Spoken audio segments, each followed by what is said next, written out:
You wake up, let AI summarize your messages, let another system choose your route to work, and send an email drafted by a third tool. You think you are starting your day, but part of your life was already planned before breakfast.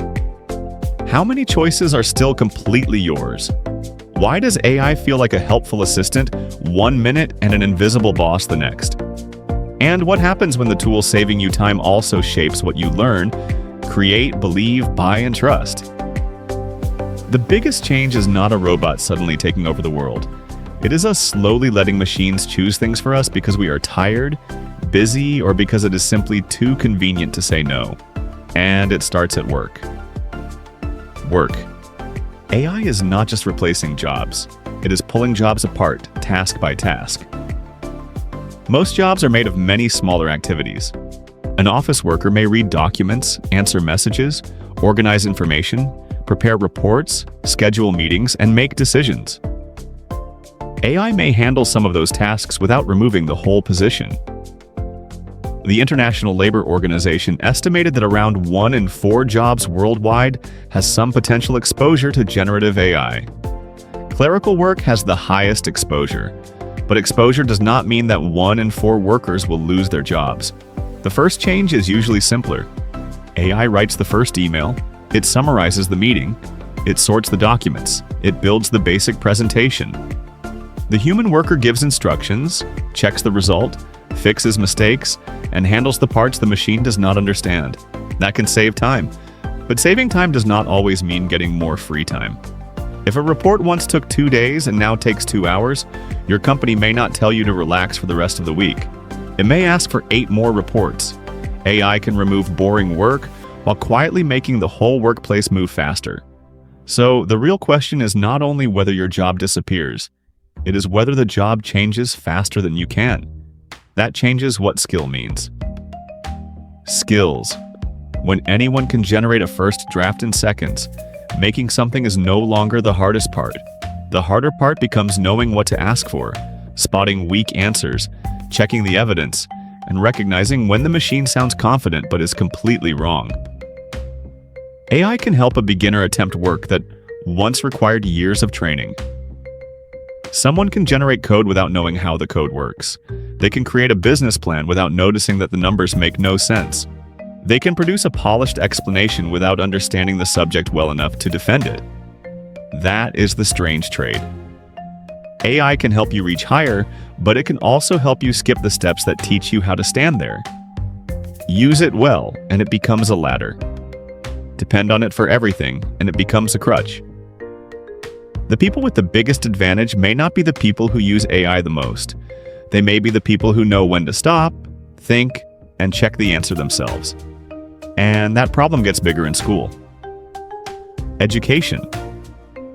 AI can explain a difficult idea in simpler language, create practice questions, translate material, suggest feedback, and answer questions when a teacher is unavailable. For a student, it can feel like a private tutor that never gets impatient. You can ask the same question 5 times, you can request an easier example. You can practice without feeling embarrassed in front of the class. Teachers can also use AI to organize lessons, prepare examples, or create basic materials faster.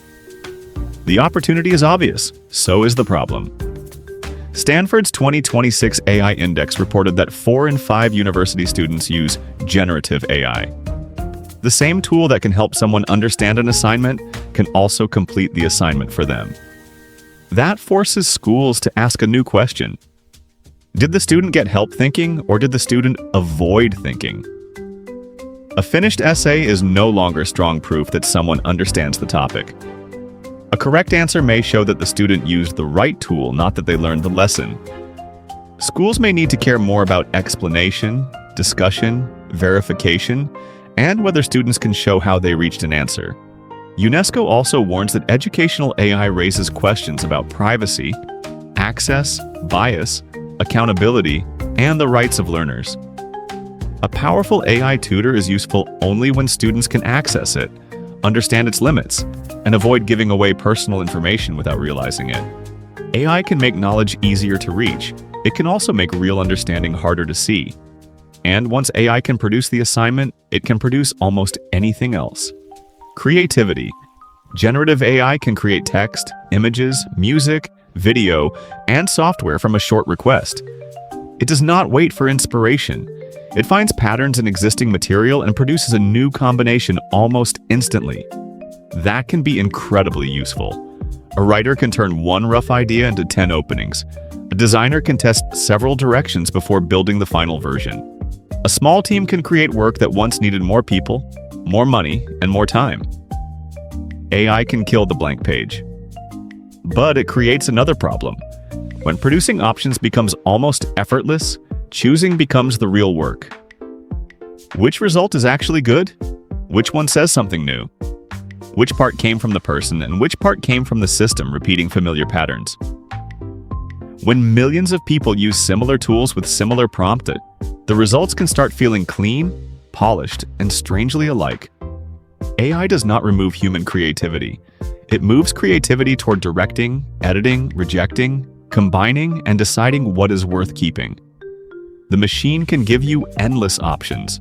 You still have to decide which option deserves attention, and AI is already making that decision too.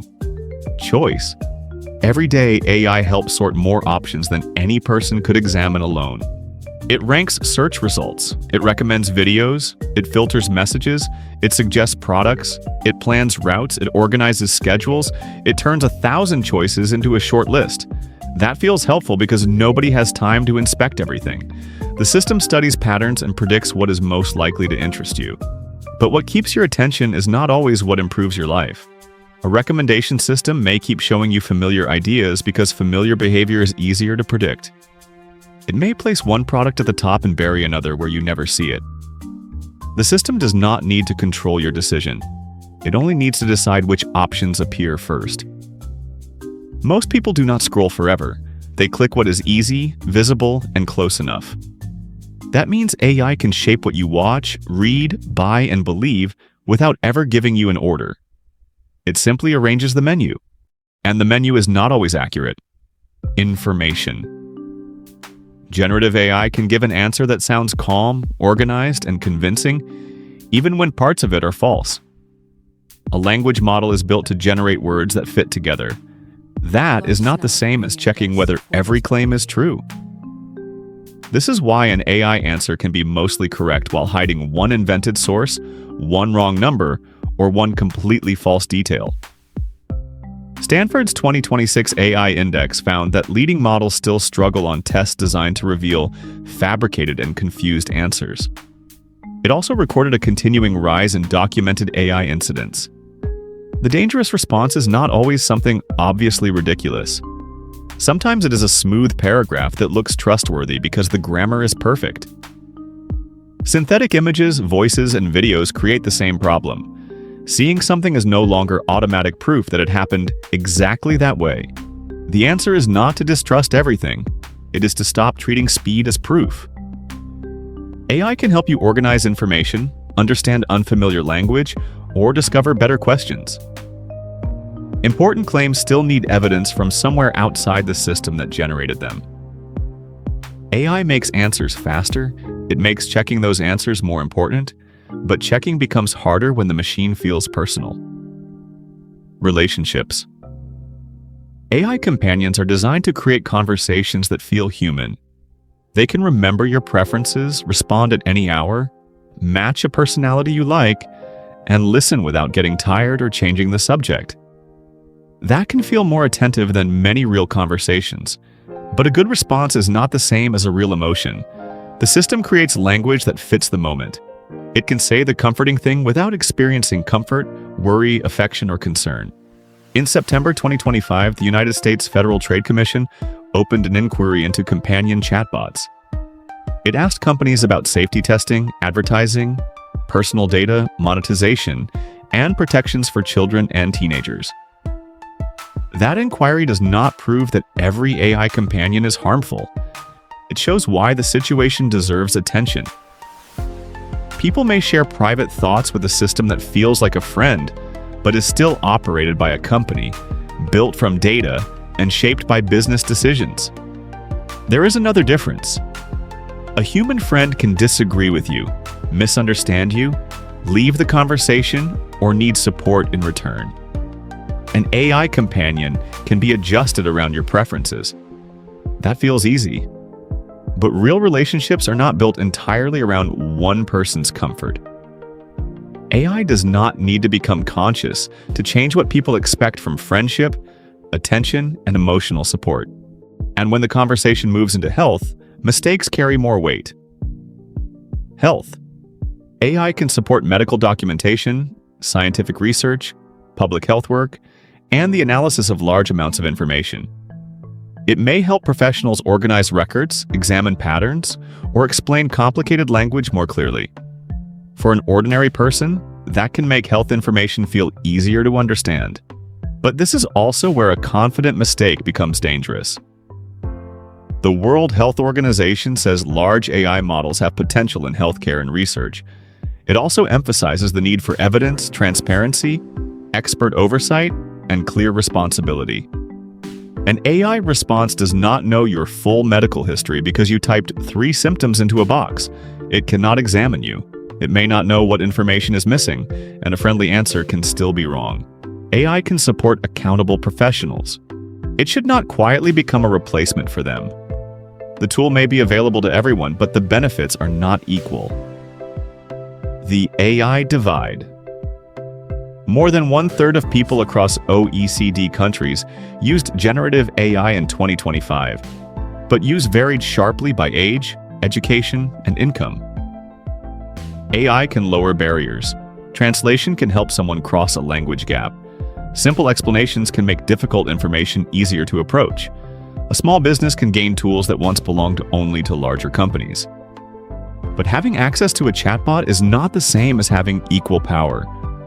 A person with strong internet access, paid tools, expert knowledge, and time to verify the results receives a very different advantage from someone using a free system as their only source of help. People who already have more resources may learn how to use AI faster, check it better, and gain more from it. People with fewer resources may receive weaker tools and face greater risk when the answer is wrong. AI can spread new abilities. It can also widen old gaps, and that brings everything back to the choice behind the tool. Human control. AI does not decide by itself what role it should play in society. People decide where it is used. Companies decide what it is optimized to do. Institutions decide what data it can access. Governments decide which rules apply. Users decide when to trust it.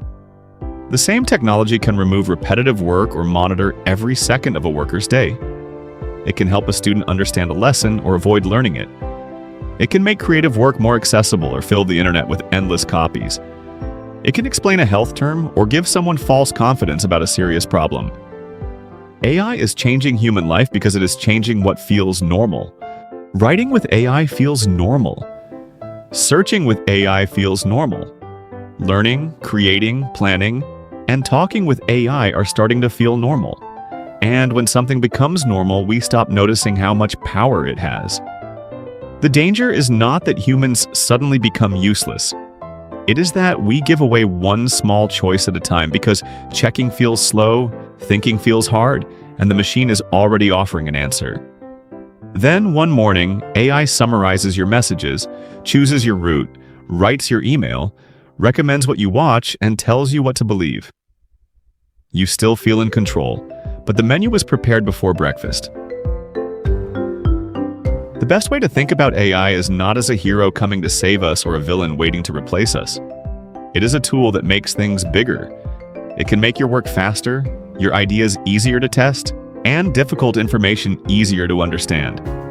It can also make bad assumptions spread faster, weak answers look smarter, and lazy decisions feel completely reasonable. That means one human skill matters more than ever: noticing when you have stopped thinking. Use AI to get started, not to switch off. Ask where important claims came from. Check the answer before sharing it. Protect information you would not hand to a stranger. And keep practicing the skills you would need if the tool disappeared tomorrow. GPS is useful, but you should still notice when it sends you toward a closed road. A calculator is fast, but it cannot tell you whether you entered the wrong number. AI works the same way. Let it save time. Let it remove boring steps. Just do not confuse convenience with truth, judgment, or control. Subscribe for more clear explanations of the technology shaping everyday life, and comment with the AI topic you want explained next.